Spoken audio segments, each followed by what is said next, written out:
Hi, and welcome to another of our 5 minutes with First John. Today, I'm going to be talking about First John chapter 1.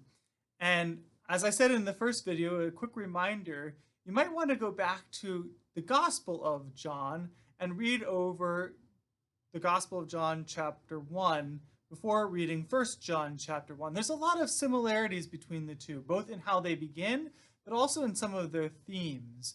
And it just may enrich your study a little bit if you were to read First John 1 and John 1 at basically the same time. In First John chapter 1, the author, John, we don't know exactly which John it is, although his style is very similar to the gospel writer's John. So for our study, we're just going to assume they're the same person. But John writes to kind of introduce what he's going to be talking about in this letter, in this sermon, as I think of it really. And he talks about three things. First of all, he talks about telling them things that they already know. As the beginning says, what we was from the beginning, what we have heard, what we have seen. He's trying to say, look, I'm not giving you something new. I am reinforcing things you already have heard. This is what I'm proclaiming to you. So that's the first thing, to reinforce what they already know. The second thing is to establish stronger bonds of fellowship with this group of believers. We don't know exactly who they are, but this group of believers John's writing to. He says, so that you may have fellowship with us. And that's his purpose of writing. He wants to be in fellowship, strong fellowship, with his audience. And the third theme is this theme of walking in the light and walking outside the light. That is, these two divergent paths. The path that is the path of walking the way of Jesus Christ, and the path that is walking away from that way of life, that way of living. So those are the major themes of the letter, and they are all kind of here in these first verses of First John chapter 1.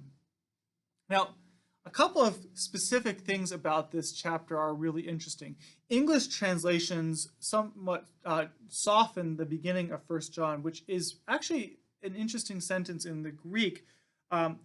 Most translations start off with something like, we proclaim to you, or we declare to you, as in the NRSV. But that phrase, we declare or we proclaim to you, actually doesn't show up in the Greek until verse 3. All these things, what was from the beginning, what we have seen, what we have heard, what we have touched, those are all first and foremost. And then John says, we declare this to you. And it's kind of a preacher's device, something a preacher would do, of starting in the middle of things to grab his or her audience's attention and make them wonder, what is it that this person's going to be talking about? What we have seen, what we have heard, what we know, what we touched, what was revealed and testified to and declared to you, we proclaim this. And then he even draws the reader, the listener in further, because he holds off on those key words, Jesus Christ, until all the way at the end of verse 3. So there's been this litany, and we declare to this, and then Jesus Christ, in whom all these things have been revealed, in whom we have fellowship. And then there's that next verse, 1 John 1:4. We are writing these things so that our joy may be complete. So that our joy may be complete. John isn't writing these things to harangue people or to bully them or to show off how much he knows or how close he might have been to Jesus. He's writing them to fulfill his own joy. Why?